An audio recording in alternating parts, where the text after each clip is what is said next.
안녕하세요. 수험생 여러분 반갑습니다. 컴퓨터 강사 김민정입니다.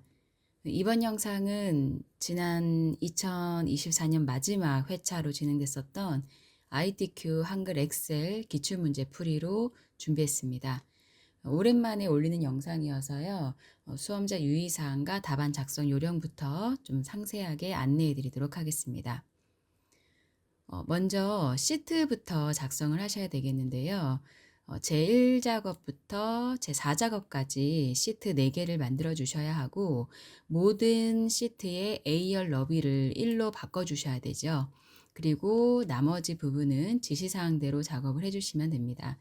저장하는 위치는 시험장에서 내 PC의 문서의 ITQ 폴더에 저장하시면 되고 파일 이름은 수험번호 빼기 성명으로 작성하시면 되겠습니다. 제가 준비한 영상은 엑셀 2021 버전으로 준비를 했고요. 현재 2016과 2021 버전 두 개 다 접수가 가능합니다. 이 영상 통해서 잘 준비하셔가지고요. 이제 2025년에 꼭 ITQ 획득하시기 바랍니다. 자, 먼저 시트 설정 진행해 보겠습니다. 전체 글꼴도 바꿔주어야 하고 시트의 이름이나 열너비도 바꿔야 됩니다. 그래서 시트 1이라고 되어 있는 엑셀 파일에서요. 컨트롤 키를 누른 상태에서 옆으로 드래그 해주면 시트 3개가 생성이 됩니다. 그리고 나서 시트 1번을 클릭하고 쉬프트 키 누른 상태에서 시트 1-3을 클릭을 해주면 3개의 시트가 동시에 선택이 됩니다. A열 너비를 먼저 1로 바꿀 거거든요. A열 너비 한번 클릭해서 선택하시고 오른쪽 마우스 누르셔서 열 너비 들어갑니다. 열 너비는 1로 하고 확인 버튼 눌러주시면 3개의 시트가 전부 다 A열 너비 1로 바뀌었습니다. 자, 이때 시트 1을 그냥 클릭하시면 그룹으로 선택되어 있는 게 풀리지가 않거든요. 그래서 시트 3부터 선택을 해주셔야 되는데 이 그룹으로 선택되어 있는 걸 해제하시기 전에 먼저 문제에 보면 조건이 또 하나 있었습니다. 다음에 제1작업에서 볼게요. 모든 데이터의 서식은 글꼴을 굴림 11포인트로 하라고 되어 있었거든요. 그래서 이 부분을 시트 3개가 다 선택되어 있을 때 작업하시는 게 좋겠죠. 시트 3개가 선택이 되어 있을 때 A 열머리글 왼쪽에 있는 회색 버튼, 모든 셀을 선택하는 버튼까지 클릭을 해 놓으시고 작업하시면 됩니다. 굴림에 11포인트로 하겠습니다. 물론 이 부분을 옵션에 가셔서 하시는 분들도 계시는데요. 그렇게 하셔도 상관은 없으나 그러면 엑셀 프로그램을 닫았다가 다시 하셔야 돼요. 그래서 시트 3개를 한 번에 선택을 해놓고 A열 너비도 바꾸고 글자 모양을 바꾸셔도 됩니다. 자, 2가지 작업을 했으니까요. 이제 시트 이름을 변경해 보도록 하겠습니다. 시트 1-3을 클릭해서 시트 3개가 선택되어 있던 걸 해제를 하고 시트 1번부터 더블 클릭하시면서 제1작업, 시트 2번 더블 클릭해서 제2작업, 시트 3 더블 클릭해서 제3작업이라고 입력해 주시면 됩니다. 입력하실 때 오타 없이 띄어쓰기 없이 정확하게 입력해 주셔야 되고요. 그리고 나서 여기에서 가장 많이 실수들 하시는 게 마음이 급하시니까 제3작업에서 바로 내용을 입력하시는 분들이 많이 계시거든요. 그러면 다시 또 시트의 이름도 변경하셔야 되고 시트의 위치도 변경하셔야 되니까요. 꼭 제1작업에 가셔서 작업을 시작하셔야 되겠습니다. 빈 공간 클릭해서 A열 블럭 잡혀져 있던 거 푸시고요. 저장을 먼저 하고 문제를 작성하겠습니다. 디스켓 버튼 누르셔도 되고요. 파일 클릭하셔서 저장 버튼 클릭하셔도 됩니다. 어디에다 저장하셔야 되냐면 ITQ 폴더에다가 저장하셔야 되거든요. 찾아보기 클릭하시고 문서에 ITQ 폴더가 아마 시험장에서는 만들어져 있으실 거예요. 저는 개인 PC라 ITQ 폴더가 없는데 지금처럼 임의로 만드시는 게 아닙니다. 문서의 ITQ 폴더를 열고 거기 안에 파일 이름은 수험번호 8자리 빼기 본인 이름으로 저장을 해주시면 되겠습니다. 수험번호가 틀리거나 띄어쓰기를 하시면 전송이 되지 않으니까요. 파일 이름 잘 확인해 주시고 혹시 파일을 저장하고 전송할 때 정답 파일이 없다라고 뜨신다면 감독관 선생님께 말씀드리면 됩니다. 저장하겠습니다. 자, 우리가 처음 시험이 시작되자마자 바로 문서 기본 작성부터 했어요. 전체 데이터 서식을 굴림의 11로 했고 시트 3개의 이름을 바꾸고 AR 러블의 1로 바꿨죠. 그리고 나서 바로 저장부터 했습니다. 수험번호 빼기 성명으로 ITQ 폴더에 저장하시고 전송까지 해주시면 되는데요. 답안 전송하는 방법은 제가 따로 영상을 만들었으니까요. 그 영상 참고해 주시면 되겠습니다. 자, 이제 1작업 시트에다가 내용을 입력을 해 주셔야 되는데 저는 바로 B4셀부터 내용을 입력하려고 합니다. 내용을 입력하실 때 아랫부분으로 엔터키 치면서 입력하셔도 되고 오른쪽으로 가면서 입력하셔도 되고 그 부분은 편하게 작업하시면 되겠습니다. 혹은 오른쪽으로 입력하시는 분들 중에서 저는 자꾸 여기서 계속 오른쪽으로 넘어가더라고요 하시는 분들 계시면 처음부터 B4셀부터 제2의 14셀까지 이만큼이죠. 이만큼을 먼저 블럭을 잡아 놓으시고 내용을 입력하시면 커서가 그 안에서만 돌기 때문에 입력하는 내용이 다른 셀에 입력되는 걸 조금이나마 방지하실 수 있겠습니다.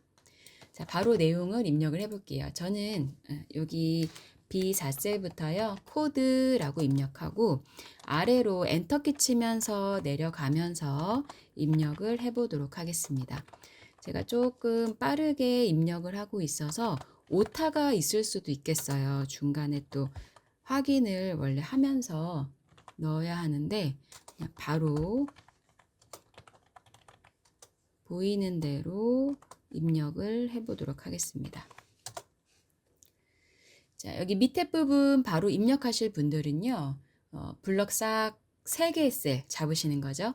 B의 13부터 D의 13까지 블럭 잡으셔가지고요. 병합하고 가운데 맞춤 하시면 되는데 이것도 다 개인차가 있으세요. 입력하시면서 바로 병합하고 가운데 맞춤 하시는 분들도 계시고 아니면 본문 내용만 먼저 입력해 놓고 컨트롤 키를 이용해서 병합할 부분들 한 번에 싹싹 잡아가지고 작업하시는 분들도 계시거든요. 저는 우선 내용부터 쭉 먼저 입력을 할게요. 내용 입력하는 거 잘 되시는 분들은 조금 영상을 뒤로 옮기셔서 필요하신 부분들만 들으셔도 되겠습니다. 저는 우선 다 입력을 직접 할 거니까요.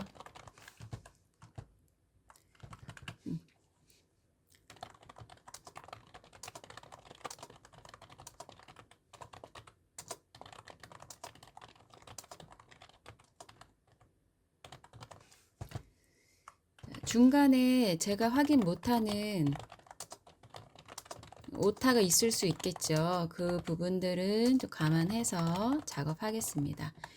이 학습 대상자 같은 경우는 성인, 유아, 초등학생이 반복되고 있기 때문에 첫 번째 처음에는 성인, 유아, 초등학교 입력하시고 그 다음에는 입력할 내용의 첫 글자만 입력하시고 바로 엔터키 치시면 자동 완성이 되죠.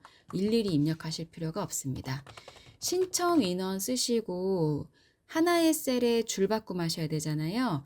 Alt 엔터 가로 열고 명이라고 쓰고 가로 닫고 엔터키 쳐주시면 F4셀 안에다가 2줄 입력하실 수 있습니다. 계속해서 숫자 쭉 입력을 할게요.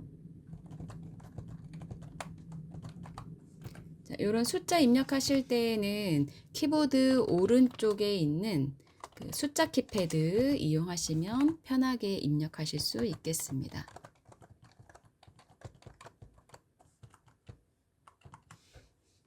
누적 Alt 엔터 참여 인원 엔터. 이게 문제를 제가 잠깐 볼게요. 숫자가 천 단위 구분기호와 함께 입력이 되어 있는 상태인데 여기 밑에 보니까 셀 서식에서 H5셀부터 H12 영역에 셀 서식을 이용해서 뒤에 명자를 붙이고 천 단위 구분기호도 넣으라고 했거든요. 그러면 여러분들이 내용을 입력하실 때 일일이 천 단위 구분기호를 쓰실 필요는 없겠습니다. 저는 숫자만 쭉 입력하도록 하겠습니다.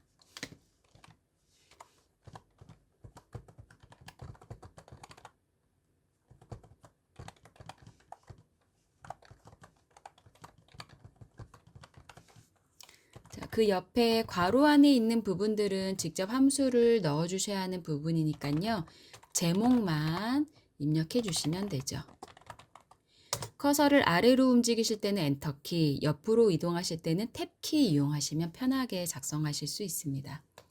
자, 이제 밑에 제가 화면을 조금 확대를 할게요.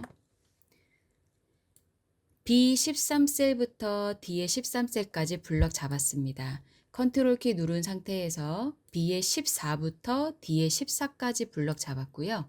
계속 컨트롤 키 누르고 있는 상태에서 F13부터 14까지, 그리고 그 옆에 G의 13부터 I 13까지 블럭을 잡아서 한 번에 병합하고 가운데 맞춤을 클릭합니다.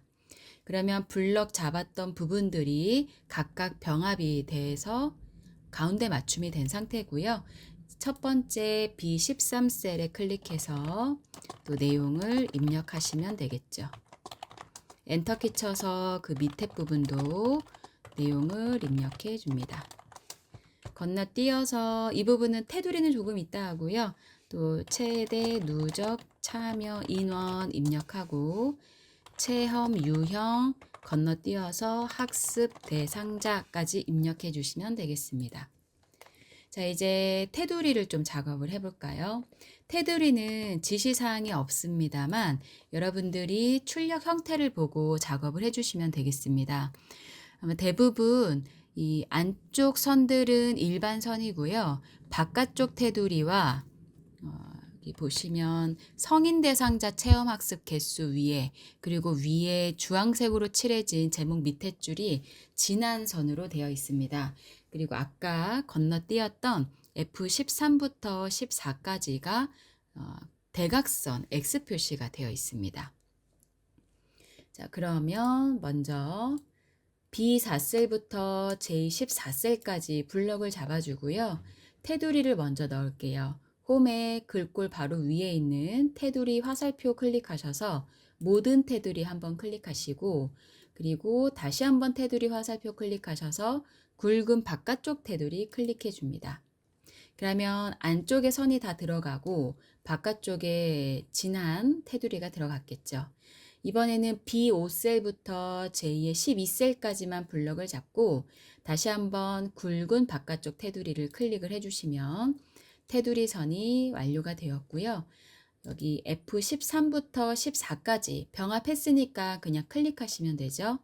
오른쪽 마우스 클릭하셔가지고 셀 서식 들어갑니다. 테두리에 가신 후에 대각선 왼쪽 오른쪽 두 개 클릭해 주시면 됩니다. 확인할게요.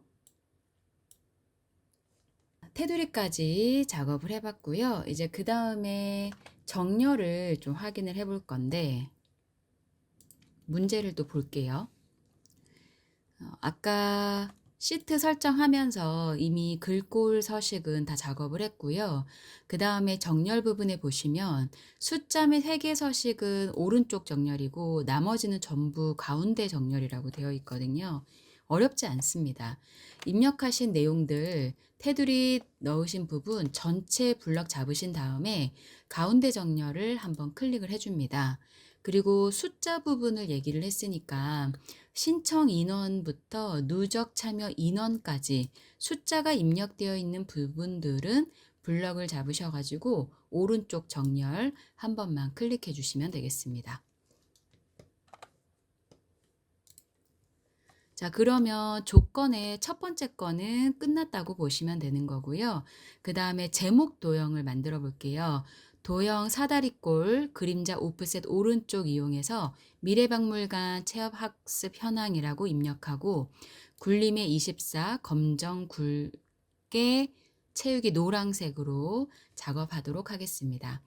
이 도형 넣으실 때는 똑같이 만들려고 하시는 것보다는 셀 주소를 보시고 유사하게 만들어 주시면 되거든요.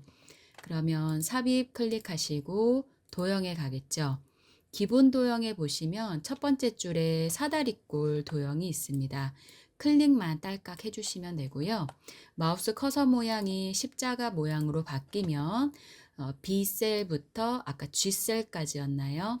쭉 드래그해서 만들어 주시면 되는데 이 부분이 1행부터 3행까지 너무 높이가 낮다라고 생각이 되시면 1부터 3행까지 행 머리글에서 블럭을 잡으신 후에 3번과 4번 행 사이의 선을 약간만 당겨 주시면 됩니다. 행의 높이는 점수에 해당되지 않으니까요. 그냥 보기 좋게 여러분들이 적당히 조정해 주시면 되겠습니다. 자, 도형을 좀 나머지 설정을 해 보도록 할게요. 우선 도형을 클릭을 해 놓고요.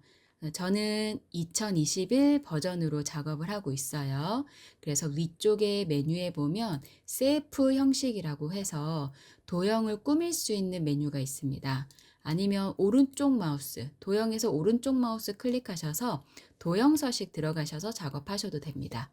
저는 조금이나마 편리하게 사용하실 수 있는 위에 그 도형 서식, CF 형식에서 작업을 할 거고요. 여기서 도형 효과에 들어가 보시면 그림자가 있습니다. 아까 그림자가 오프셋 오른쪽이라고 했거든요. 그러면은 바깥쪽이 오프셋이고요. 오른쪽, 오프셋 오른쪽 여기 있네요. 이 녀석 찾아서 클릭해 주시면 되죠. 그리고 글자 모양은 다시 홈으로 가서 글자 모양이 굴림이라고 했거든요. 굴림. 목록에서 찾으셔도 되고요. 시험장 가셔가지고 글꼴 찾을 때 못 찾겠다, 너무 오래 걸린다 하시면 이 맑은 고딕이나 굴림이라고 써 있는 곳에 바로 굴림 입력하시고 엔터키 쳐서 적용하셔도 되겠습니다.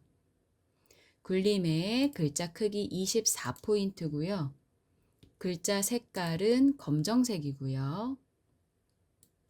굵게도 클릭해 주셔야 되겠네요. 굵게 첫 번째 가 클릭해 주시고 그리고 도형 색깔을 아까 바꿀 걸 그랬네요. 여기 페인트 통에 있는 표준색의 노란색으로 하셔도 상관없습니다. 페인트 통에 표준색 노랑으로 하셔도 되고 아니면 세이프 형식에 가셔서 도형 채우기 노랑으로 하셔도 동일한 결과가 나오게 됩니다. 자, 글자를 써볼까요? 도형이 선택이 되어 있을 때 바로 글씨 쓰시면 됩니다. 간혹 커서가 없어서 계속 더블 클릭을 하시거나 커서가 안 들어가 있으니까 글자가 안 들어가는 줄 알고 조금 헤매시는 분들이 계신데 도형에 글자를 넣을 때에는 도형이 선택만 되어 있으면 된다. 자, 그리고 제가 조금 빠르게 진행을 하느라고 열너비는 보지를 않았어요. 자, B열과 C열 사이 따닥, C열과 D열 사이 따닥, 뭐 이렇게 열과 열 사이를 더블 클릭하셔가지고 열너비를 맞추셔도 되고요. 이렇게 하다 보면 코드 같은 부분은 너무 열너비가 좁게 표시가 될 수 있거든요. 그래서 저는 사실 시험 때에는 시간을 줄여야 하니까 빠르게 그냥 넓혀줍니다. 이 너비도 점수에 해당하지 않거든요. 그래서 위에 도형과 밑에 내용이 그냥 잘 표시만 될 정도로 너비는 여러분들이 조정을 해주시면 돼요. 작업을 하다 보니까 신청 인원 부분이 좀 넓은데요. 아무 상관이 없습니다. 그리고 지시사항에는 없었던 도형의 글자가 가운데 정렬이 안 되어 있습니다. 이런 부분은 좀 정렬을 해주셔야 되겠죠. 출력 형태를 참고하셔서요.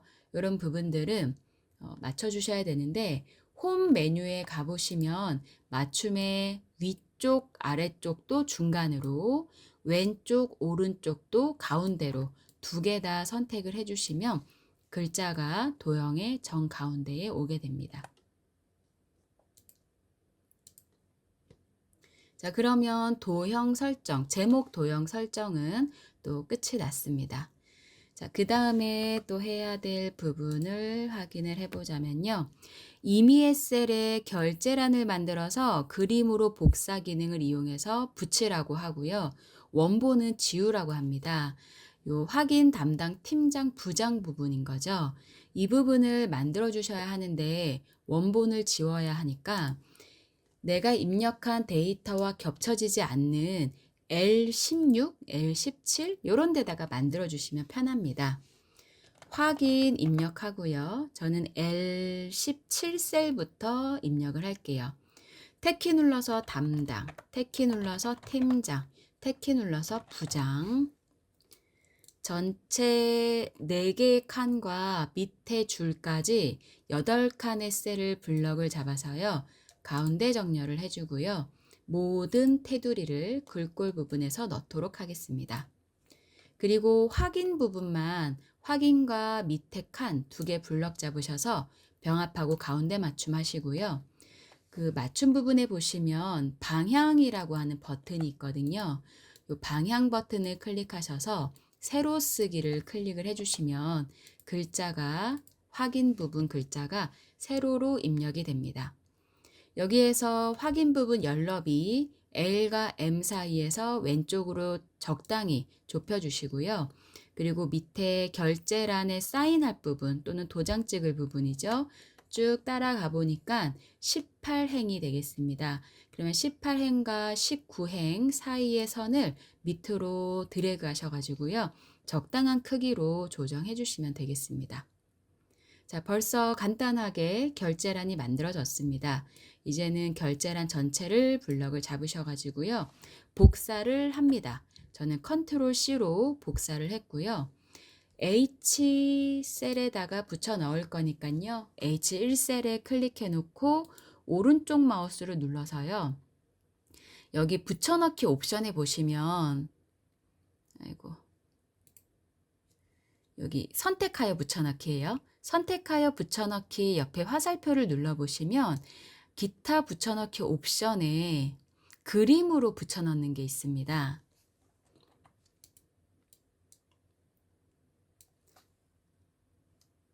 연결하여 그림으로 붙여넣는 거는 필요가 없고요.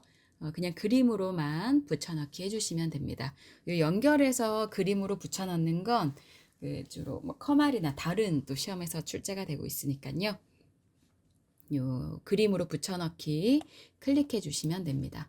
다시 작업해 볼게요. 선택하여 붙여넣기에서 기타 붙여넣기 옵션 그림으로 해주시면 이게 그림이 됐기 때문에 원하는 곳에 갖다 놓을 수도 있고 이 조절점으로 크기 조정도 된다는 거죠. 그래서 요 크기 조정하신 다음에 원하는 곳에 필요한 곳에 갖다 놔주시면 됩니다. 자, 그러면 원본은 삭제하라고 했잖아요. L부터 L, M, N, O 열 머리를 블럭을 잡으셔가지고 오른쪽 마우스 클릭해서 삭제해 주시고 이렇게 열을 지웠다고 해도 또 행 높이 조절한 게 남아 있거든요.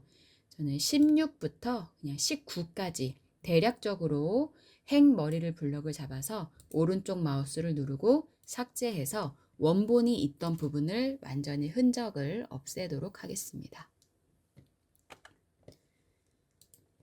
자, 그 다음 결제란 만들었고요. B4부터 J4까지 G14, I14 영역 주황색으로 채우겠습니다. 그리고 유효성 검사를 이용을 해서 J14셀에 체험 유형 C5셀부터 C12 영역이 선택 표시되도록 만들어 보고요. 그리고 H5부터 H12 영역에 셀 서식을 이용해서 숫자 뒤에 명을 표시하는데 예를 보니까 천단위 구분 쉼표도 들어가야 됩니다. 마지막 E5부터 E12 영역에 대해서 대상자로 이름 정의하는 것까지 한 번에 작업해 보도록 하겠습니다. 자, 우선 B의 4셀부터 J 4셀까지죠. 블럭 잡으시고 컨트롤 키 누른 상태에서 G의 14셀과 I 14셀인데, 네, 여기요. 너비가 좀 적어서 테두리 선이 꼭 없는 것처럼 보였었네요. B4부터 J4까지 G의 14, I의 14셀 한 번에 선택했고 채우기 주황색이었거든요. 페인트 톤 클릭하셔서 테마색에 요 색은 주황 강조 2번이니까 쓰시면 안 되고 표준색에 있는 주황색으로 선택해 주셔야 되겠습니다. 네.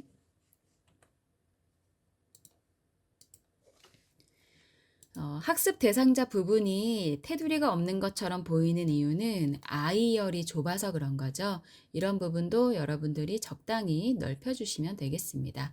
이렇게 열너비를 넓히셨을 때는 확인 결제란도 한 번 더 확인해서 위치를 잡아주시는 게 좋겠죠. J 부분에 J열에 딱 들러붙으면 보기가 좋겠네요. 미세하게 움직이고 싶으실 때에는 방향키를 이용하셔도 되겠습니다. 자, 유효성 검사입니다. H14셀에다가 체험 유형이었죠. 응급처치부터 사진 촬영까지 표시가 되게끔 만들 거예요. H14셀에 클릭해 놓으시고 데이터에 가셔서 데이터 유효성 검사 버튼을 한번 클릭해 줍니다. 제한 대상은 목록이고요. 원본 부분에 클릭하신 후에 C5셀부터 C의 12셀까지 문제에서 제시한 대로 블럭만 잡고 확인 버튼을 눌러주시면 유효성 검사 적용이 되어서 옆에 화살표가 생깁니다. 이제 이 부분 중에서 체험 유형 아무거나 선택을 하시게 되면 우리가 함수를 통해서 체험 유형의 학습 대상자가 누구인지 출력하게 되는 거죠. 셀 서식입니다. H5셀부터 H12까지 블럭 잡아주시고 오른쪽 마우스 눌러서 셀 서식에 들어갑니다. 표시 형식에 가셔서요. 첨단위 쉼표도 넣으셔야 되고 뒤에 명자도 넣으셔야 하니까 사용자 지정을 클릭하고요. 저는 여기 목록에 보니까 형식에 샵, 콤마, 샵샵 0이라고 되어 있네요. 선택을 한 후에 뒤에다가 형식 뒤에다가 클릭해서 명이라고 입력하고 또 쌍따옴표를 닫도록 하겠습니다. 이렇게 표시했어요. 샵 넣고 콤마 샵샵 0. 문제에서 0명일 때 0이라고 표시하라 라고 하면 반드시 샵 콤마 샵샵 0이라고 넣어 주셔야 되지만 0명일 때 0이라고 표시하세요 라는 말이 없으면 샵 콤마 샵샵 샵이라고 쓰셔도 전부 다 정답 처리되고요. 뒤에 입력하고 싶은 글자는 쌍따옴표 안에다가 넣어주시면 되겠습니다. 명자, 개, 인원, 어떤 단어든지 뒤에 쌍따옴표에 표기해 주시면 되겠습니다. 확인해 보시면 콤마와 명자가 들어가게 되고요. 뒤에 함수를 계산하실 때도 그렇고요. 열 너비가 너무 좁으면 가끔 샵으로 표시가 되는 경우가 있으니까요. 글자가 잘려 보이거나 샵으로 표시되는 경우에는 열 너비 조정해 주시면 되겠습니다. 자, 셀 서식까지 했고 이름 정의해서 이제 1작업의 서식은 마무리를 하도록 하겠습니다. 2의 5셀부터 2의 12셀까지 대상자라는 이름으로 이름 정의하라고 했거든요. 아주 간단하죠. 블럭만 잡으신 다음에 왼쪽 위에 이름 상자에 클릭하시고 대상자라고 입력하신 후에 반드시 엔터 키를 쳐주셔야 됩니다. 확인하고 싶으신 분들은요. 다른 곳에 클릭을 하셨다가 2의 5셀부터 2의 12셀까지 블럭을 잡았을 때 여기에 이름 상자에 내가 정의한 이름이 제대로 출력이 되면 잘 작업을 하신 겁니다. 간혹 이 부분에서 오타가 나서 블럭 잡았을 때 대상자가 아니고 다른 이름으로 나올 수도 있잖아요. 그러면 그런 부분들은 고치는 게 교재에 잘 안 나와 있어서 많이 당황하시거든요. 수식이라는 메뉴에 가보시면 이름 관리자라는 게 있어요. 그러면 여러분들이 정의하신 이름이 보입니다.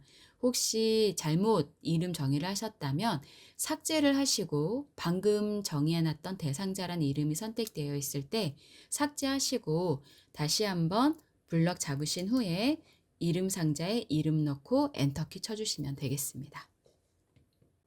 네, 함수 문제 풀어보도록 하겠습니다.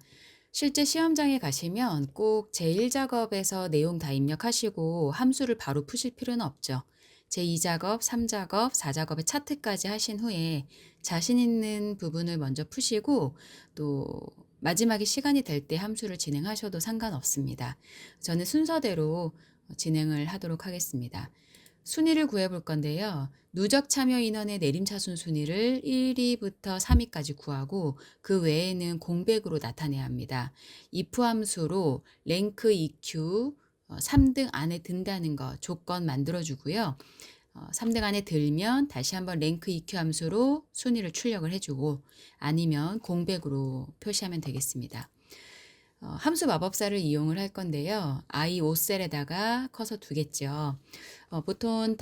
보통은 다른 강의를 들어보시면 함수 마법사를 바로 사용들을 많이 하시는데 그렇게 하셔도 되고요.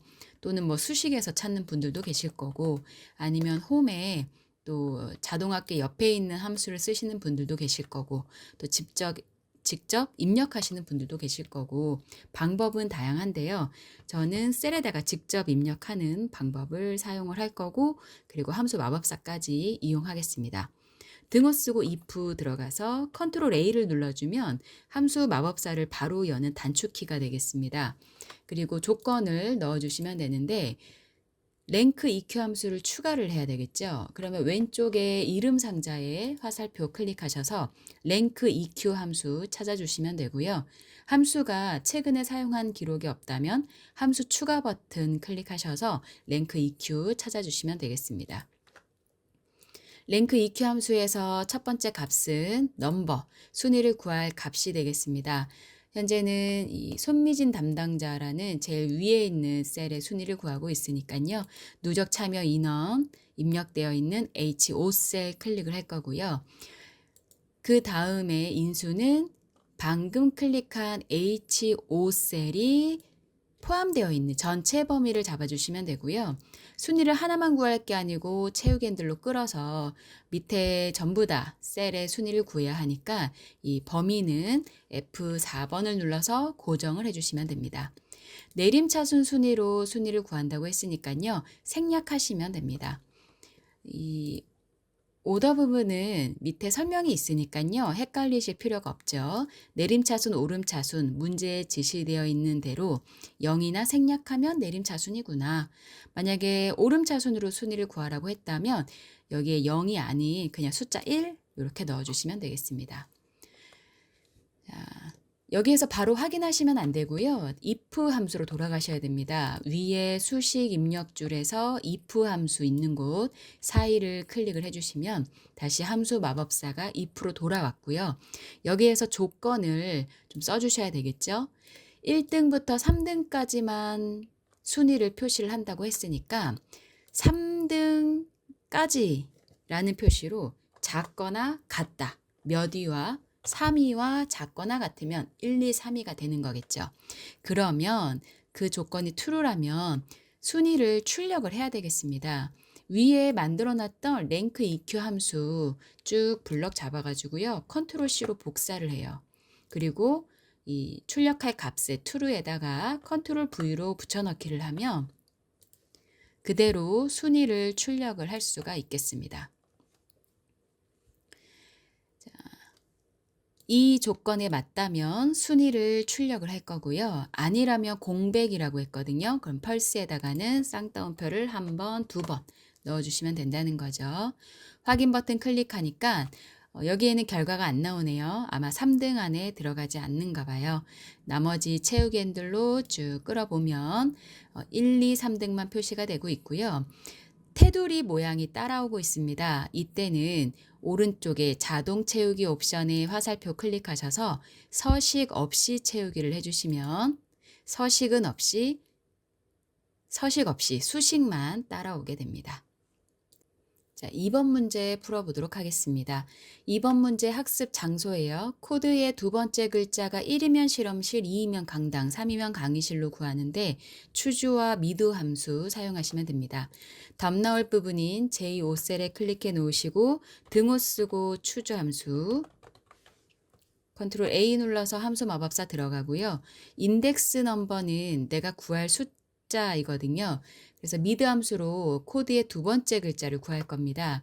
이름 상자에 화살표 클릭하셔서 미드 함수 찾으시면 되는데 제가 최근에 미드 함수를 사용하지 않았기 때문에 목록이 없습니다. 함수 추가 클릭해서요.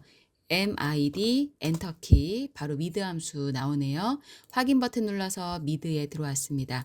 텍스트는 코드의 두 번째 글자라고 했으니까요. 코드 클릭해주면 되고요. B5셀이요. 스타트 넘버는 두 번째부터 글자가 필요하다고 했으니까 2라고 써줄 거고요. 넘버 체어스는 몇 글자가 필요하냐라고 했어요. 1이다, 2이다, 3이다. 요 숫자가 한 글자씩만 필요하거든요. 만약에 뭐 두 번째부터 세 번째 글자까지 뭐 24, 25 이런 식으로 필요했다면 두 자리였을 텐데 지금은 한 개의 숫자만 필요하니까 1이라고 입력을 하도록 하겠습니다. 그리고 추주 함수로 돌아오겠죠.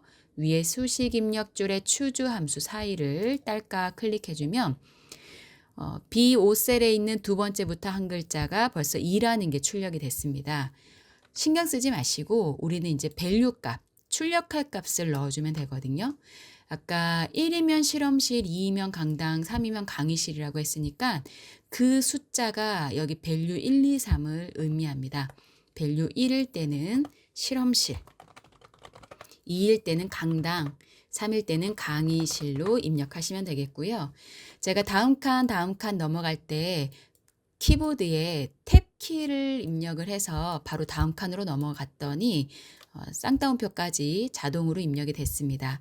마지막 밸류 3에서도 저는 한 번 더 탭 키를 눌러서 강의실까지 이 큰 따옴표를 삽입을 했습니다. 자, 이렇게 수식이 입력이 됐고요. 확인 버튼 눌러서 나머지 채우기 핸들로 쭉 끌어볼게요. 이 그림이랑 겹쳐가지고 채우기 핸들이 잘 안 됐었네요. 자, 옆에 자동 채우기 옵션에서 서식 없이 채우기 하도록 하겠습니다.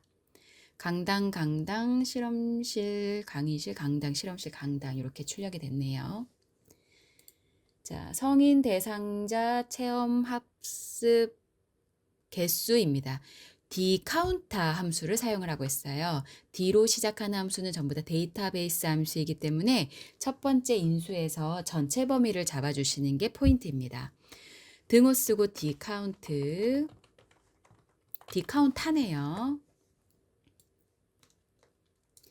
자, 데이터베이스는 전체 범위 잡아주시면 됩니다. 필드 명까지 같이 잡아주셔야 돼요. 그래서 B4부터 누적 참여 인원이 있는 H의 12까지 블럭을 잡도록 하고요. 필드는 계산을 하려고 하는 필드 이름을 찍어주시면 됩니다.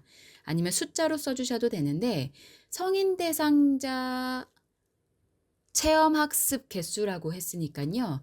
학습 대상자 필드를 클릭을 해주면 되겠네요.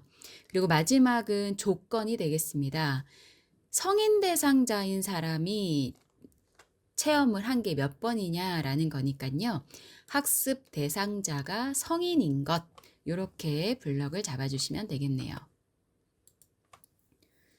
그 데이터베이스 함수죠. D로 시작하는 함수를 쓰실 때에는 데이터베이스는 항상 범위 전체 잡아주시면 되고 필드는 계산하려고 하는 필드의 제목 그리고 맨 마지막 크리테리아는 조건인데 조건 잡으실 때 성인 대상자라고 해서 성인만 딱 집어주시면 안 되고 대상자가 성인이다. 필드명까지 같이 잡아주셔야 되겠습니다. 얼마 전에 영진닷컴에 질문이 올라왔었는데요. 그러면 학습 대상자가 유아인 경우에는 어떻게 문제를 푸나요? 라는 질문이 있었거든요. 그 ITQ 시험에서는 아직 이런 문제는 출제된 적이 없습니다. 이렇게 필드 제목과 조건이 붙어 있는 문제만 출제가 되고 있고요. 이렇게 떨어져 있는 경우는 컴알에서 종종 출제가 되는데 이럴 때는 학습 대상자와 UR을 컨트롤 키로 블럭을 잡은 다음에 다른 곳에다가 조건 범위를 만들어주면 됩니다. 자, 확인하고요. 여기에서 주의하실 게 뭐가 있냐면 문제에 보시면 앰퍼센트 연산자를 이용해서 뒤에 개자를 붙이라고 했거든요. 그러면 수식 입력줄 맨 뒤에다가 마우스로 클릭하셔가지고 엔드 연산자 넣어주시고 쌍따옴표로 개, 쌍따옴표 닫고 엔터키 치셔가지고 3개라고 출력되는 것까지 확인하셔야 됩니다. 함수 문제는 부분 점수가 없어요. 디카운터 맞았는데 엔드 연산자 안 넣으면 그냥 3번 문제는 점수를 획득하실 수 없으니까 엔드 연산자 넣는 게 5문제, 6문제죠. 6문제 중에서 꼭 한 개는 나오거든요. 대부분 6번 문제는 VLOOKUP 함수가 계속 나오고 있으니까 5문제 중에서 엔드 연산자 나오는 거 꼭 확인해서 잘 풀어주셔야 되겠습니다. 유아 대상자 누적 참여 인원 합계입니다. SUMIF 함수가 나왔네요. SUMIF, COUNTIF, AVERAGEIF도 자주 나오는 함수 중에 하나입니다. SUMIF. SUMIF만 아시면 AVERAGEIF도 인수 사용하는 방법이 똑같긴 하죠. 유아 대상자의 누적 참여 인원 합계예요. 이미 합계라는 것은 SUMIF 함수에 들어가 있고 조건에 맞는지 검사할 셀이 첫 번째 랭지 인수입니다. 조건이 뭐냐면 유아 대상자의 누적 참여 인원을 더한다고 했으니까 학습 대상자 중에서 그러면 대상자 범위가 자동으로 잡히네요. 제가 문제를 여기서 안 읽고 여기 셀에 입력된 유아 대상자 누적 참여 인원을 구한다라고만 확인을 했는데 범위를 잡아 보니까 자동으로 정의된 이름, 아까 그 셀 서식에서 만들어 놨던 대상자라고 이름이 표시가 되고 있습니다. 그 중에서 조건은 유아 대상자인 게 조건이거든요. 유아라고 입력되어 있는 셀 아무거나 한 개만 딸깍 클릭해 주시면 됩니다.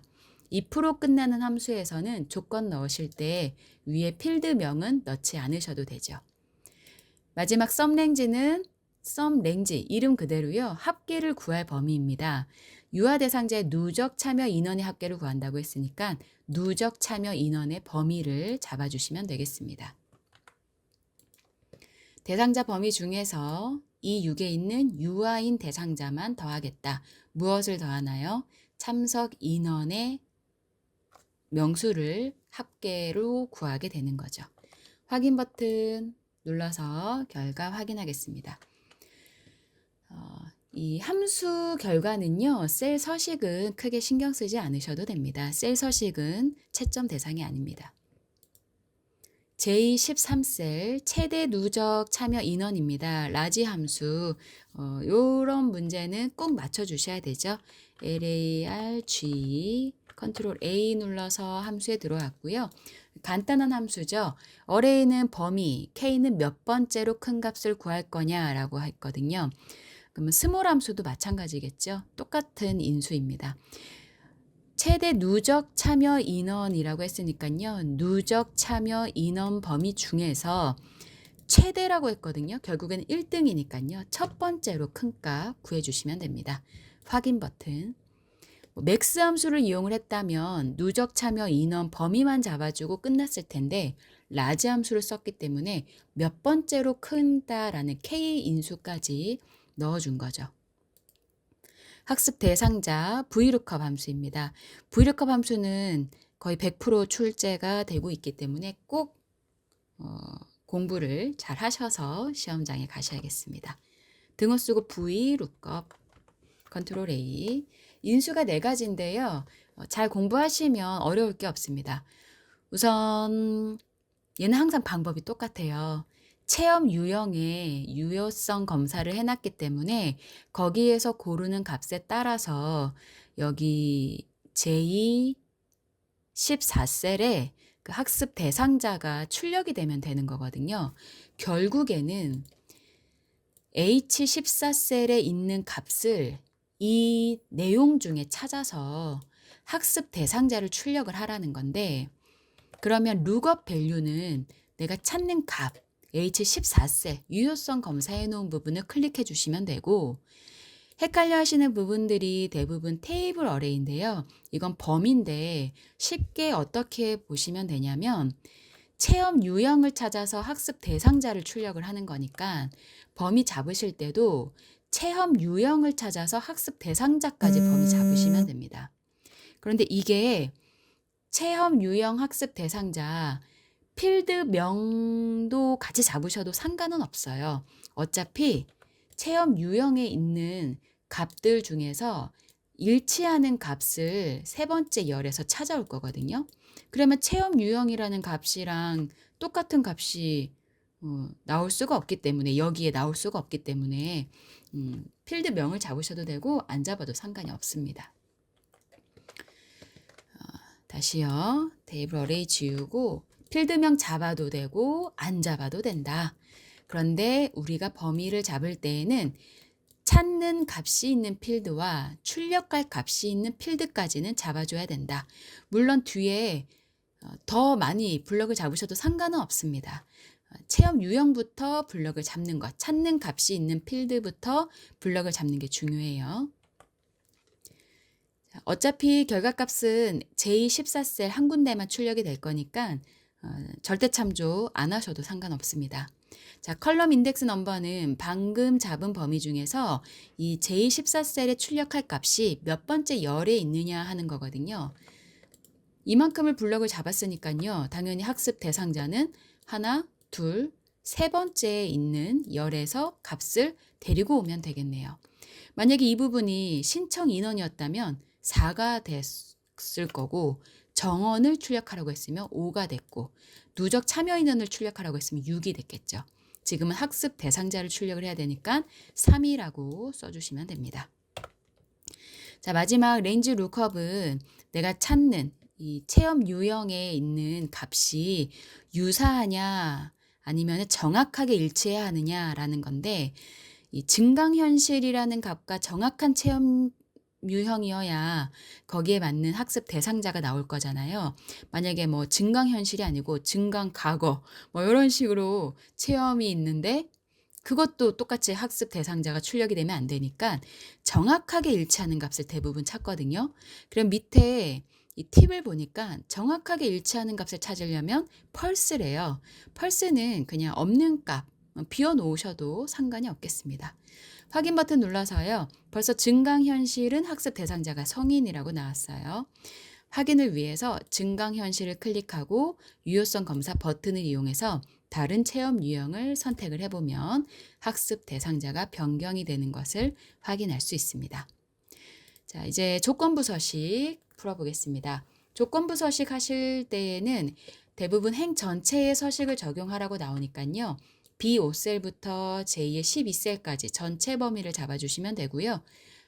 홈에 조건부 서식이고요. 새 규칙 들어가시면 됩니다. 수식을 사용하여 서식을 지정할 셀 결정하겠죠. 수식을 직접 넣어주셔야 됩니다. 등호 쓰시고 누적 참여 인원이 14,000 이상이면 된대요. 그러면 누적 참여 인원 첫 번째 값이죠. H5 클릭하시고 H열은 고정하고 5부터 12행은 움직여야 됩니다. 움직이면서 비교를 해야 되니까요. F4번을 2번 눌러서 H만 달러 표시로 고정하고 5행은 고정하지 않고 움직일 수 있도록 상대 참조로 변경해 줍니다. 14,000 이상이라고 했거든요. 이상이면 크거나 같아야 되죠. 14,000보다 조건을 이렇게 입력해 주시면 되겠네요.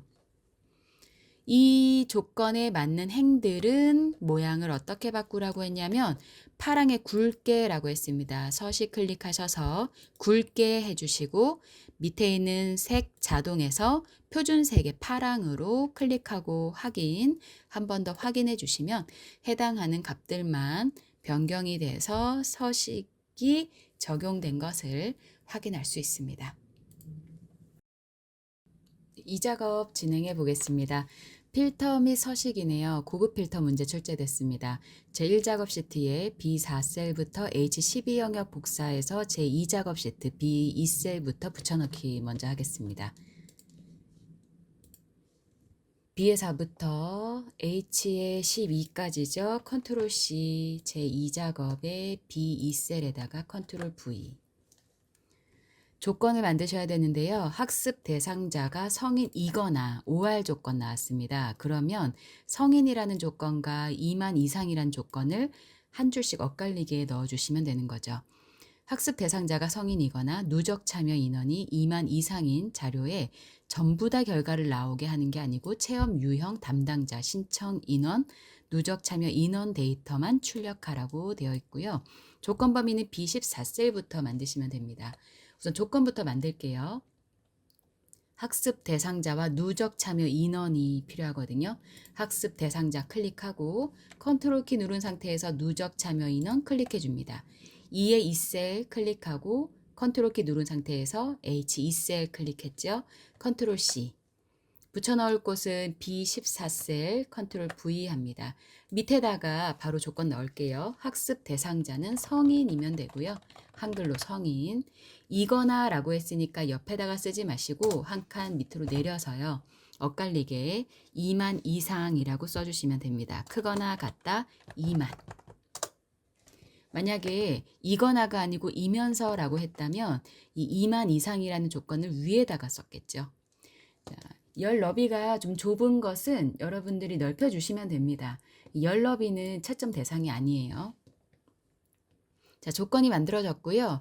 이제 고급 필터 만들어야 되는데 바로 만들면 안 되죠. 자료를 전부 다 가지고 오는 게 아니고 체험 유형 담당자 신청이나 누적 참여 인원 데이터만 가지고 오라고 했거든요. 그래서 체험 유형 담당자 2개 블럭 잡죠. 컨트롤 키 누른 상태에서 신청 인원 클릭하고 누적 참여 인원 클릭합니다. 컨트롤 C로 복사해서요. 붙여넣을 복사 위치는 B의 18셀에다가 컨트롤 V. 그리고 원본 있던 부분에다가 클릭해 놓고 데이터에 고급 필터 가겠죠. 고급 필터가 가상 분석이 아니고 네, 여기 필터 중에서 고급 필터 들어가시면 됩니다. 자, 다른 장소에 복사해야 되니까요. 다른 장소에 복사 체크해 주시면 되고 목록 범위 자동으로 잡혀 있습니다. 제가 데이터 있는 곳에 클릭해 놓고 고급 필터에 들어갔거든요. 조건 범위 클릭하셔서 학습 대상자가 입력되어 있는 B14셀부터 C의 16셀까지 블럭 잡아주시면 되고 복사 위치는 전체 데이터를 출력했다면 B18셀만 클릭해 주시면 되는데 이번에는 미리 필드명을 만들어 놨으니까요. B의 18부터 E의 18셀까지 블럭 잡고 확인해 주시면 됩니다. 결과가 나왔네요. 결과 나온 부분, 필드부터 결과 나온 부분 전체를 블럭을 잡으시고요. 표서식을 적용을 하셔야 돼요. 고급 필터의 결과 셀에 채우기 없음 하라고 되어 있으니까요. 홈에 가셔서 페인트 통에 옆에 화살표 클릭하셔서 채우기 색을 채우기 없음으로 해주시면 되고요. 옆으로 쭉 오시다 보면은 표 서식이라고 있는데 거기에서 표 스타일 보통 6번입니다. 보통 6번이면 중간에 있는 표 스타일 보통 6번 파란색으로 되어 있는 거 선택해 주시면 되고요. 표에 사용할 데이터를 지정하라고 되어 있는데 우리 이미 블럭 잡고 들어왔으니까 확인 버튼만 눌러주시면 되고 확인 버튼을 눌렀더니 위에 메뉴가 바로 테이블 디자인으로 바뀌었어요. 여기에 머리글행, 줄무늬행 적용하라고 했으니까 2개 체크되어 있는지만 확인하시면 되겠습니다. 고급 필터는 금방 해결이 되었네요. 바로 제 3작업 피벗 테이블로 갈 건데 피벗 테이블은요. 제1작업 시트를 이용해서 3작업에다가 바로 넣어 주셔야 돼요. 그리고 출력 형태를 보니까 피벗 테이블이 B의 2셀부터 들어가 있는 것을 확인할 수 있습니다. 제1작업 시트로 가셔서요. 아까 고급 필터 할 때 미리 잡아놓은 범위가 있어요. B의 4부터 H12셀까지 블럭 잡혀 있는 상태에서 위에 메뉴 중에 삽입 클릭하시고 피벗 테이블 클릭하시면 저는 밑에 글자를 클릭하지 않고 위에 그림을 클릭을 했거든요. 그랬더니 바로 표 범위를 잡을 수 있는 피벗 테이블 창이 떴고요. 워크시트를 새로 만드는 게 아니고 이미 만들어 놓은 제3작업 시트에 넣을 거니까 기존 워크시트에 체크하신 후에 위치는 제3작업의 B2셀을 클릭하고 확인 버튼 눌러주시면 자동으로 기존 시트에 피벗 테이블이 들어가게 됩니다. 제가 편의를 위해서 문제를 화면에 띄워놓고 작업을 하고 있고요. 제가 그림을 클릭을 했어요. 또는 여러분들은 피벗 테이블 시트에 그림이 없을 테니까 무심결에 빈 셀을 클릭할 수 있잖아요. 그러면 피벗 테이블 창이 사라지죠. 피벗 테이블 작성하시는 이 보고서 부분에 클릭하면 자동으로 피벗 테이블 필드 설정할 수 있는 창이 또 다시 뜨게 됩니다. 문제를 보니까 신청 인원 및 학습 대상자별로 유형의 개수, 학습 대상자별 체험 유형의 개수와 누적 참여 인원의 평균을 구하라고 했습니다. 이거 문제 그대로 따라가시면 되죠. 신청 인원이 행으로 4행, 5행, 6행, 7행에 출력이 되어 있는 걸 확인할 수 있거든요. 그래서 신청 인원 필드 쭉 끌어다가 행에 넣으시고 학습 대상자 쭉 끌어다가 열에 넣고요. 체험 유형의 개수라고 했으니까 체험 유형 끌어다가 값에 넣는데 개수인지 확인해 주시고 누적 참여 인원 값에다가 쭉 끌어다 놓는데 평균이어야 되는데 평균 구하라고 했는데 합계예요. 이거 변경해야 되죠. 합계 누적 참여 인원 있는 부분 클릭하셔서 값 필드 설정 클릭하죠. 평균으로 변경하고 확인해 주시면 됩니다. 계산 유형 바꿨어요. 자, 그 다음 신청 인원을 그룹화하고 신청 인원이 그림에 보니까요. 21부터 50까지 쪼개져 있거든요. 그룹이 되어 있거든요. 그러면 숫자 있는 부분, 신청 인원 숫자 있는 부분에 클릭해 놓고 오른쪽 마우스 눌러서 그룹에 갑니다. 시작값은 21이죠. 여기 보시면 요게 시작값, 요게 끝값. 그러면 21이 시작, 끝은 50. 그리고 단위를 많이들 헷갈려 하시는데 30에서 21에서 30이라고 해서 그걸 뺀 9로 쓰지 마시고요. 10이라고 쓰셔야 됩니다. 그래서 확인을 해보시면 숫자가 이렇게 출력이 되죠. 21, 22, 23, 24, 25, 26, 27, 28, 29, 30. 10개의 값을 가지고 계산을 하기 때문에 단위가 10이 되는 거예요. 빼기로 하지 마시고 값으로 차이값으로 확인을 하시면 됩니다. 자, 행 레이블 이름 좀 바꿀게요. 행 레이블 클릭해 놓고 신청 인원 가로 열어서 명. 열 레이블 클릭해 놓고 학습 띄워서 대상자 엔터키. 그리고 학습 대상자를 출력 형태와 같이 정렬하라고 되어 있거든요. 보니까 성인 유아 초등학생 순서가 아니고 초등학생 유아 성인 순서예요. 초등학생 치읓이 앞쪽으로 와 있으니까요. 학습 대상자 옆에 화살표 클릭하셔서 텍스트를 내림차순 정렬로 선택을 해주시면 초등학생이 앞쪽으로 정렬이 됩니다. 레이블이 있는 셀 병합 및 가운데 맞춤하시고 빈 셀은 별 2개, 행의 총합계 없애고요. 나머지는 출력 형태에 맞게 작업해 보겠습니다. 내용 있는 부분 아무데나 클릭해 놓으시고 오른쪽 마우스 눌러서 피벗 테이블 옵션으로 가죠. 레이블이 있는 셀 병합 및 가운데 맞춤 체크하고요. 빈 셀 표시에다가 클릭하셔서 별 2개. 요약 및 필터에 가셔가지고요. 행 총합계 표시 체크 해제하고 확인해 주시면 됩니다. 자, 나머지는요. 여기 보니까 출력 형태 보니까 천 단위 구분 기호가 들어가 있고 별표 표시가 가운데에 와 있거든요. 그래서 숫자 있는 부분이죠. C의 5셀부터 H 8셀까지 블럭을 잡아 놓고요. 가운데 정렬 한번 해주고 그리고 표시 형식에서 쉼표 스타일 한번 찍어주면 출력 형태와 동일하게 만들어졌습니다. 자, 여러분 시험을 보시다 보면 저 같은 경우가 생기실 수 있는데 제가 피벗 테이블을 이제 작성을 하고 이제 출력 형태랑 마지막에 비교를 하면서 검토를 하거든요.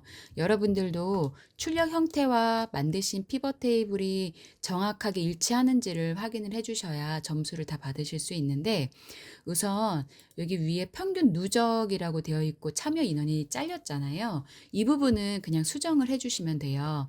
평균 누적 여기 아까 값에서 마지막에 이제 정렬하면서 잘린 부분이니까 이 부분은 값 필드 설정에서 평균 누적 위에 사용자 지정 이름에다가 이 부분은 그대로 써 주시면 되거든요. 참여 인원.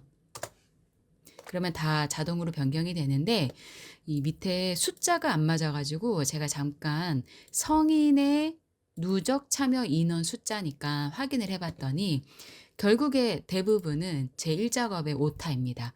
그래서 성인에 해당하는 세 개죠. 성인에 해당하는 누적 참여 인원 숫자를 확인을 해 봤더니 여기 H11셀에 제가 오타가 났더라고요. 혼자 쭉 진행을 하다 보니까 빠르게 입력을 하느라고 오타가 났었어요. 그럼 이런 경우에는 1작업에서 수정을 해줘야 됩니다. 수정하죠? 그러면 제 2작업에 와서도 어딘가요? 누적 참여 인원, 아까 제가 오타 냈던 3,500명을 6,200으로 바꾸겠죠. 나머지 앞에 있었던 함수는 신경 쓰지 않으셔도 돼요. 이 값이 바뀌면 뭐 함수 결과도 자동으로 변경이 되니까. 그런데 고급 필터 같은 경우는 고급 필터 결과도 잘못되어 있잖아요. 그럼 이 부분만 바꾸시면 안 되고 원래는 18행부터 22행까지 블럭 잡으셔가지고 오른쪽 마우스로 삭제하고 고급 필터 다시 진행을 하셔야 됩니다. 고급 필터 만드는 건 앞서서 설명을 해드렸으니까 다시 한번 데이터에 클릭해 놓으시고 데이터의 고급 필터에서 작업을 해보세요.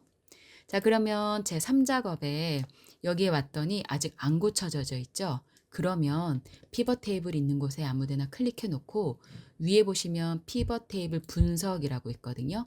여기에 새로 고침 버튼이 있어요. 새로 고침 버튼을 클릭을 해주시면 앞서서 원본 데이터에서 바뀐 값이 다시 한번 피벗 테이블에 적용이 되겠습니다. 자, 이렇게 실수했을 때 고치는 방법도 여러분들이 알고 계셔야 되겠습니다. 네, 이제 마지막 작업인 제4작업 그래프 만들어 보도록 하겠습니다. 문제를 먼저 확인을 해볼게요. 차트 종류는 묶은 세로 막대형으로 작업을 해주셔야 하고 그리고 데이터 범위는 제1작업 시트의 내용을 이용을 해서 여러분들이 출력 형태를 보시면서 직접 작업을 해주셔야 됩니다. 위치는 새 시트에 제4작업이라고 이름을 지어줄 거고요. 나머지 디자인이나 서식 부분은 차트를 먼저 만들고 나서 진행하겠습니다. 그러면 1작업에 여러분들이 만들어 놓으셨던 데이터에서 차트를 작성을 해볼 건데요. 차트 출력 형태를 보니까 하단 부분에 신청 인원과 누적 참여 인원이 들어가 있고요. 그리고 이 X축에 응급처치, 과학실험, 증강현실, 문학체험, 가상현실, 사진 촬영 이 부분이 들어가 있습니다.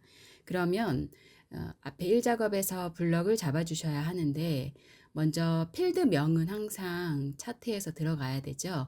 차트 체험 유형부터 응급처치 아까 들어가 있었고요. 미술체험은 없었습니다.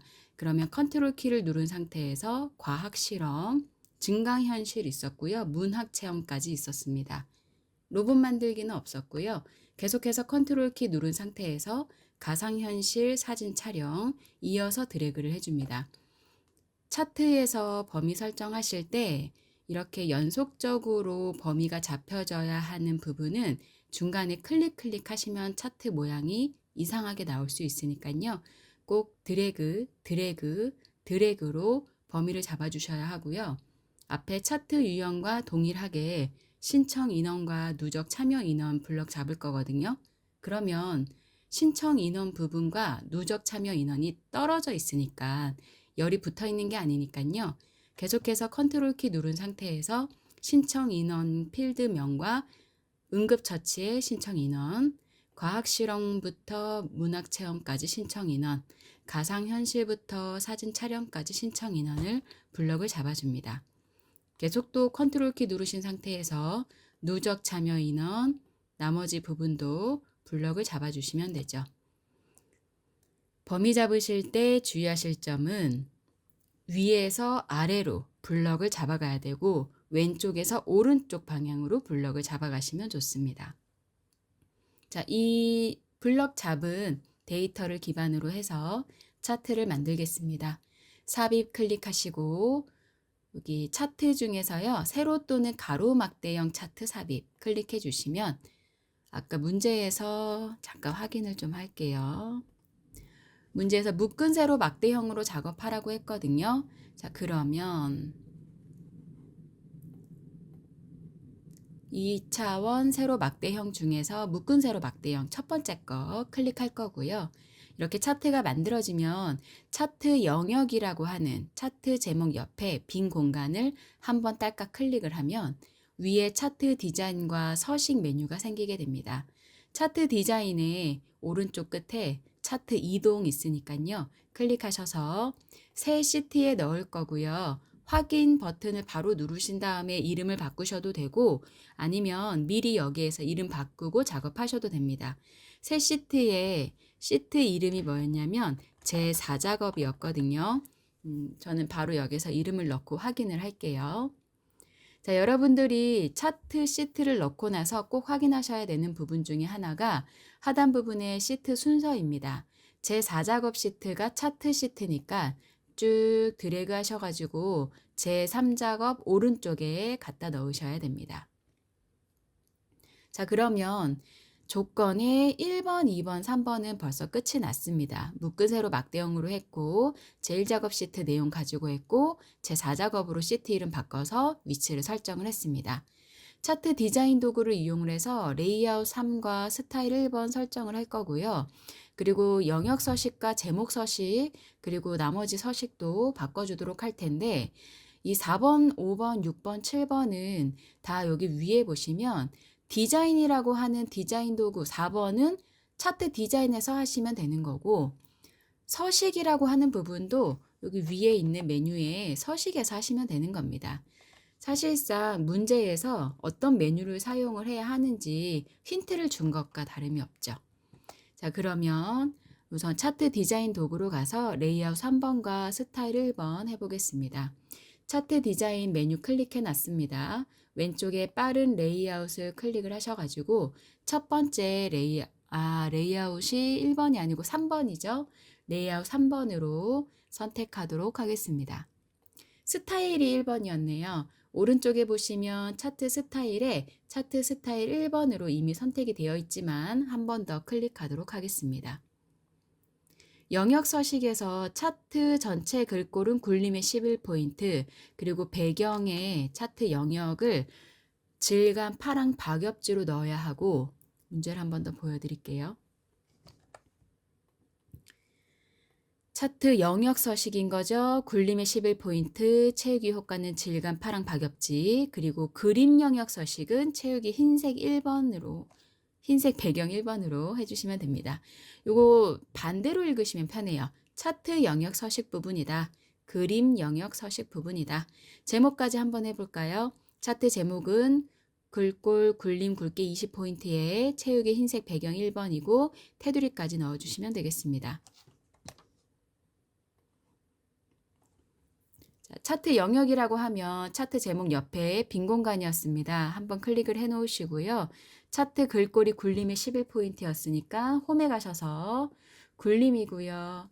이 찾으실 때 힘드시면 그냥 쓰고 엔터키 치셔도 됩니다. 글꼴 굴림의 11포인트. 채우기 효과는 차트 서식으로 가서요. 위에 차트 서식 그리고 도형 채우기에 가시면 됩니다. 그러면 그 부분 중에서 질감이라고 있고요. 질감 종류 중에서 문제에서 제시된 파랑 박엽지 찾아서 클릭하면 됩니다.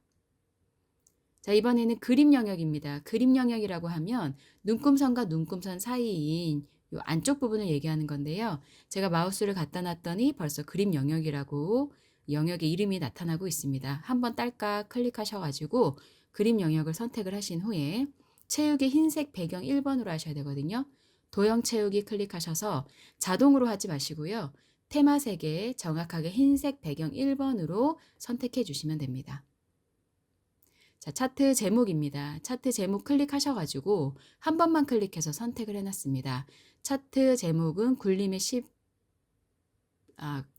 굵게 20이었네요.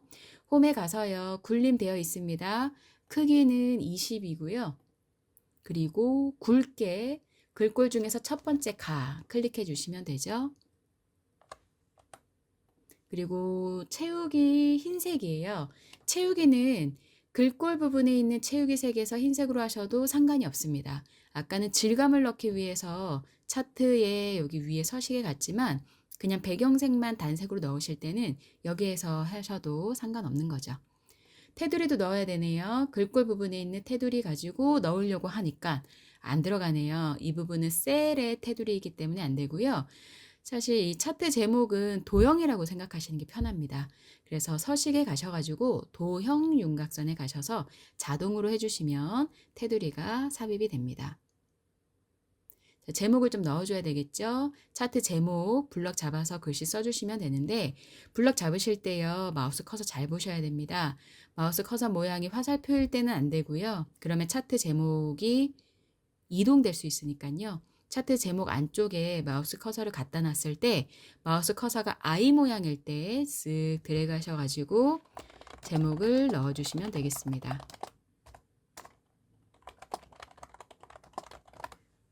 엔터키 치시면 안 되죠.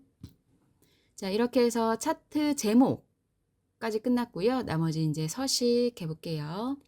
누적 참여 인원의 계열 차트 종류를 여기 보니까 밑에 범례를 보니까요. 누적 참여 인원이 이 주황색의 계열을 의미하네요. 이 주황색 누적 참여 인원 계열의 차트 종류를 표식이 있는 꺾은 선형으로 변경하고 보조축으로 설정을 할 겁니다. 그리고 출력 형태를 참조해서요. 표식이 마름모의 크기 10포인트로 되어 있으셔야 되고 레이블 값을 표시하라고 했어요. 레이블 값이면 이 부분 얘기하는 거죠. 14,259명 숫자가 표시가 되어 있습니다. 그리고 안쪽에 그림 영역에 들어가 있는 눈금선 종류가 파선으로 되어 있으셔야 되고요. 왼쪽이나 오른쪽에 요 축은 출력 형태를 참고해서 작업을 하면 되겠습니다. 나머지 범례까지 바꾸고요. 도형도 만들어 보겠습니다. 모서리가 둥근 사각형 설명선을 삽입을 해서 최대 누적 인원이라고 만들고 여기 끝에 부분에 있는 꼬리까지 좀 비슷하게 작업을 해주면 되겠습니다. 자, 우선 누적 참여 인원 계열의 차트 종류를 표식이 있는 꺾은 선형으로 바꾸겠습니다. 누적 참여 인원 주황색 계열 딸깍 한번 클릭하셔가지고요. 조절점이 전부 다 동그라미로 잡혔는지 확인하시고 오른쪽 마우스를 클릭하셔가지고 데이터 계열 차트 종류 변경으로 가시면 됩니다. 계열 차트 종류 변경이요. 이 계열의 차트 종류를 표식이 있는 꺾은 선형으로 바꿀 거니까요. 누적 참여 인원의 차트 종류를 표식이 있는 꺾은 선형으로 변경하도록 하겠습니다. 이름 잘 확인하시고 선택하신 후에 오른쪽에 보조축까지 반드시 체크해 주셔야 됩니다. 그리고 확인 버튼 누르시면 됩니다. 차트 모양이 바뀌었어요. 자, 그리고 계열의 모양이 이 표식이 지금 다 원으로 되어 있거든요. 이 부분을 마름모 모양으로 바꿔야 되겠습니다. 그러면 누적 참여 인원 요 계열을 한번 클릭하고요. 오른쪽 마우스 눌러서 데이터 계열 서식이라는 메뉴를 클릭을 해주시면 엑셀 창 오른쪽에 데이터 계열 서식이라는 창이 뜨게 됩니다. 여기 보시면 이제 메뉴들이 여러 가지가 있는데 우선 저는 여기 첫 번째에 있는 채우기 및 선 네, 요 메뉴를 클릭을 했고요. 거기 보니까 우리가 바꿔야 하는 표식이라는 메뉴가 있습니다. 표식을 클릭을 하고 표식 옵션을 클릭을 한 번 더 해주시면 형식이랑 크기가 있어요. 기본 제공 클릭하셔가지고 형식이 원으로 되어 있는 걸 아까 다이아 마른 목걸이였죠? 마른 모로 선택해주고 크기는 10포인트로 올리도록 하겠습니다. 좀 메뉴 들어오는 게 복잡하실 수 있어요. 데이터 계열 서식에 여기 선, 채우기 및 선에 표식의 표식 옵션, 기본 제공 모양을 바꾸는 겁니다. 자, 그리고 모양 바뀐 거 확인됐네요. 이번에는 레이블 값 표시해 줘야 되잖아요. 그런데 증강현실 부분에 있는 요 누적 참여 인원만 레이블 값을 표시를 할 거거든요. 그럴 때는 이 표식만 한 번 더 클릭을 하셔서 얘만 조절점으로 선택이 되어 있으셔야 됩니다. 오른쪽 마우스 클릭해서 데이터 레이블을 추가하겠다. 그러면 자동으로 오른쪽에 삽입이 됩니다. 만약에 이 부분도 여러분들이 위치를 바꾸고 싶으시면은요, 클릭하시고 데이터 레이블 서식에 가셔가지고 여기 위치, 이 메뉴가 레이블 옵션이에요. 레이블 옵션에서 레이블 위치 바꿔주시면 됩니다. 대부분 차트에서 작업하는 서식이나 옵션들은 전부 다 오른쪽 창에서 작업하실 수 있다고 보시면 되고 메뉴가 어디에 숨어 있는지만 잘 찾아주시면 됩니다. 결국에는 시간과의 싸움이니까요. 차트 작업까지 다 하시고 함수 문제 푸시면서 시간 배율을 잘 설정을 하셔야 되겠습니다. 자, 이번에는 눈금선 바꿔줘야 되겠네요. 여기 사이에 있는 눈금선을 한 번만 클릭해 주시면 정확하게 클릭을 해 주셔야 되죠.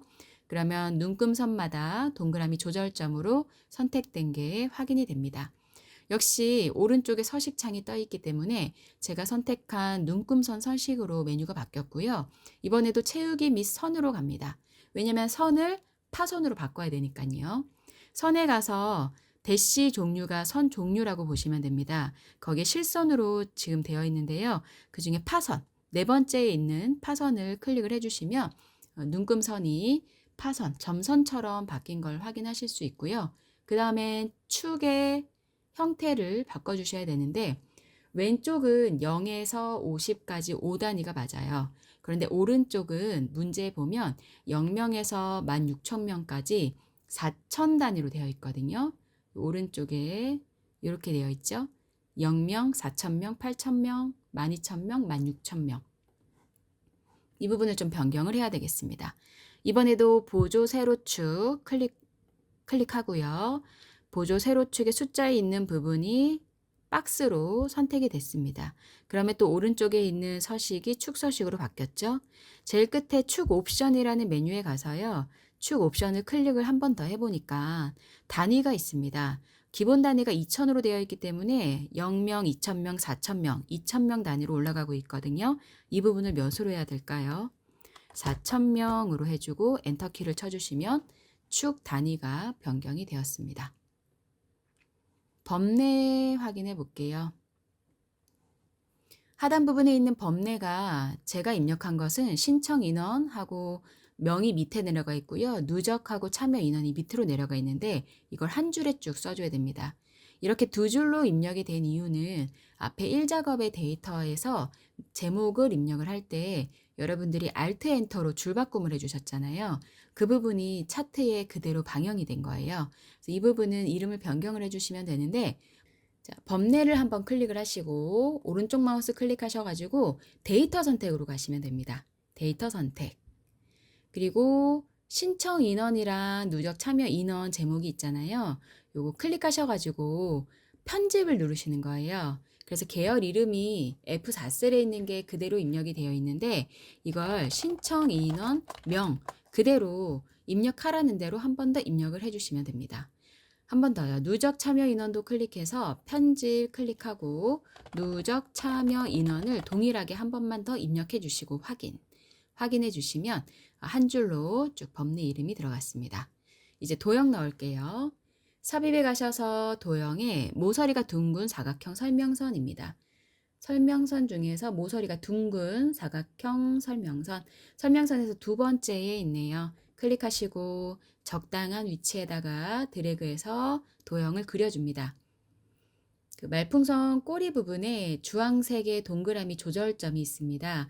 요 녀석 화살표 마우스로 클릭하셔가지고 내가 필요한 위치에 옮겨주시면 되죠. 드래그해서 대략적으로 그냥 모양을 좀 만들어주시면 됩니다.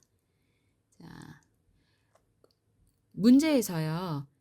모서리가 둥근 사각형 설명선을 삽입한 후 출력 형태와 같이 내용을 입력하십시오라고 되어 있지만 도형 색깔은 출력 형태에서도 흰색에 검정색 테두리로 되어 있거든요. 시험장에서 시험지가 흑백으로 출제가 되지만 컬러가 들어가 있지 않으면 여러분들이 흰색으로 바꿔주시는 게 맞습니다. 지시사항이 없더라도 그 부분도 같이 설정하겠습니다. 위에 도형이 선택이 되어 있기 때문에 이미 CF 형식이라고 도형 서식 메뉴가 활성화되어 있습니다. 도형 채우기는 흰색으로 할 거고요. 도형 윤곽선은 그대로 두셔도 되고 검정색으로 하셔도 상관없습니다. 이 안에다가 글씨를 쓸게요. 최대 누적 인원. 제가 글씨를 쓰고 있는데요. 어때요? 글씨가 안 보이죠? 도형 안에 들어가는 글씨는 기본적으로 흰색이라서 그렇습니다. 제가 도형을 다시 한번 클릭해서요. 홈에 가서 글자 색상을 검정색으로 바꾸도록 하겠습니다. 이게 헷갈리시면은요. 저는 설명을 위해서 도형 색깔을 먼저 바꿨는데 여러분들은 도형이 파란색일 때 먼저 글자 색깔을 검정색으로 바꾸고 그리고 글자를 쓰신 후에 그리고 도형 색깔이나 테두리 색을 변경하시면 되고요. 글자 쓰실 때는 안에 커서가 깜빡거리지 않더라도 도형이 선택만 되어 있으면 자동으로 글자를 입력하실 수 있고 그리고 정렬은 또 지시사항이 없지만 출력 형태와 동일하게 하기 위해서 가운데 정렬을 홈에 맞춤해서 가운데 맞춤 한번 그리고 가운데 맞춤 세로 가로 둘 다 가운데 맞춤을 한 번씩 클릭을 해주시면 되겠습니다. 자, 여기까지 차트도 다 완성이 된 것 같네요. 1작업 블럭 잡혀 있어도 상관은 없는데요. 최종적으로 검토하실 때 빈 공간 클릭하셔서 블럭 풀어주시고요. 간혹 이런도 질문을 하세요. 눈금선 없애야 됩니까? 물어보시는 분들 계신데 이 부분은 채점 대상은 아닙니다만 이 눈금선을 없애고 싶으신 분들은 메뉴 중에 보기에 가셔서 눈금선 체크 없애주시면 사라지긴 합니다. 이 부분은 편한 대로 작업해 주시면 됩니다. 자, 제 2작업에 고급 필터 했는데 제가 입력한 데이터 중에 오타가 있었기 때문에 고급 필터를 삭제를 해서 지금은 없어요. 여러분들은 한 번 더 작업을 해보시고요. 제 3작업의 피벗 테이블 그리고 제 4작업의 차트까지 완성이 되었습니다. 엑셀 시험 같은 경우는 충분히 연습을 하신 분들은 시험장에 갔을 때 한 3, 40분 만에 시험을 종료하시는 분들도 많이 계세요. 아직은 이제 저희가 코로나 때부터 시험 종료 20분 전부터 퇴실이 가능하신데 좀 엑셀 같은 경우는 빨리 퇴실하시는 분들도 계시고 또 약간 연습이 부족하셨던 분들은 함수 부분이나 조건 넣는 부분에서 많이 고민을 하시거든요. 가장 좋은 방법, 시험에 떨지 않고 긴장하지 않고 잘 시험을 치르시는 방법은 아무래도 반복적인 기출문제 풀이와 연습뿐일 것 같습니다. 제가 오랜만에 영상을 좀 업로드를 했어요. 연말이고 해서 좀 급하게 작업을 해서 업로드를 했는데 이제 2025년부터는 시험이 있을 때마다 ITQ 기출문제 풀이를 좀 업로드하려고 합니다. 이미 KPC 생산선 본부에 이제 연락을 드려서 기출문제 풀이 문제를 사용할 수 있도록 또 서류도 제출해 놓고 했으니까요. 앞으로 꾸준히 ITQ 시험 준비하시는 분들은 꾸준히 영상 시청해 주시고 도움이 되셨다면 구독과 좋아요도 부탁드리겠습니다. 네, 저는 또 다음에 ITQ 나은 최신 기출 문제 풀이로 찾아뵙도록 하겠습니다. 즐거운 연말 보내시고요. 건강하시고 저는 다음 영상에서 또 찾아뵙도록 할게요. 수고 많으셨습니다. 감사합니다.